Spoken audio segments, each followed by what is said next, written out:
Սրտի կծկողականությունը կարող է հանգեցնել սրտային անբավարարության, ընդհուպ հանկարծամահության։ Աշխարհում այդ խնդիրը լուծվում է արհեստական սրտի տեղադրմամբ, փոխպատվաստմամբ։ Մեր երկրում դեռ սրտի փոխպատվաստում չի արվում, բայց ներդրվում է արհեստական սիրտ ծրագիրը Երևանի քաղաքապետարանի եւ նրա ենթակայությամբ գործող Նորք Մարաշ բժշկական կենտրոնի նախաձեռնությամբ։ Նորք Մարաշ բժշկական կենտրոնը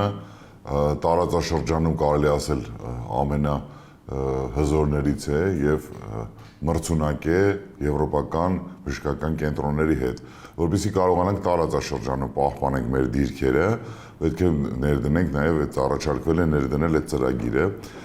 մի քանի կազմակերպությունների հետ ենք հանդիպել, փորձել գործակցել։ Արհեստական սրտի տեղադրումը շանս է տալի պացիենտներին ավելի երկարատև ու ապահով ապրել, մինչև որ հասնենք սրտի տրանսպլանտացիայի, դա կարող է տևել մի տարուց մինչև 7-8 տարի, ինքը փրկող գործիք է։ Պոմպ է, որը որ կատարում է սրտամկանի ֆունկցիան, ինքը սարք է, որ տեղադրվում է եւ պացիենտը ունենում է իր հետ տեղադրված այդ սարքը, փոքր պայուսակի մեջ տեղադրվում է սարքը եւ բավականին հարմարավետ է պացիենտների համար։ Սարքը արտադրող ընկերության ներկայացուցչի հետ քննարկվել են ծրագրի ներդրման մանրամասները, քարտեզագրվել են քայլերի հերթականությունը, նախավիրահատական ու հետվիրահատական գործընթացները։ Նրբություններ կան այս ծրագրի մեջ, որովհետև արտադրող կողմը պարտադրում է, որ չեն կարող ձեռք բերել, ասենք, մեկ սարք դնել որևէ անհատի։ Պարտադրում է, որ երկրում անպայման լինի երկրորդը, որ նրա խափանման դեպքում անպայման փոխարինելու հնարավորություն լինի։ Ծրագրի շրջանակներում փորձում ենք հավաքագրել հիվանդներին, եթե նրանք արդեն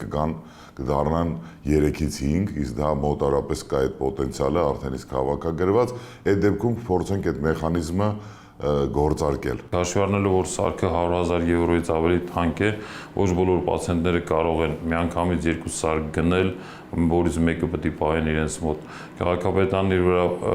վերցնում է նաև այդ պատասխանատվությունը օգնելու հենց այդ մեծ հարցը, որ գոնե երկրորդ սարքը վերցնենք քաղաքապետարանի Նորք Մարաշի միջոցներով եւ պահենք Հայաստանում, որ պացիենտին տեղադրելու պարագայում գոնե ունենանք հենարան երկրորդ սարքի ձևով Հայաստանի Հանրապետությունում։ Ընդգծում է, Հայաստանում կան շատ բուժառուներ, որոնք ունեն արհեստական սրտի կարիք, սակայն ծրագրի ներդրումից հետո առայժմ այդ ծախսը հոգալու են իրենք, բուժառուները։ Հուսով են, որ մոտ ապագայում Առողջապահության նախարարությունը իր վրա կվերցնի ֆինանսական այդ բեռը։ Նարեկ Ոսկանյան, Մհեր Կիրակոսյան, լուրեր։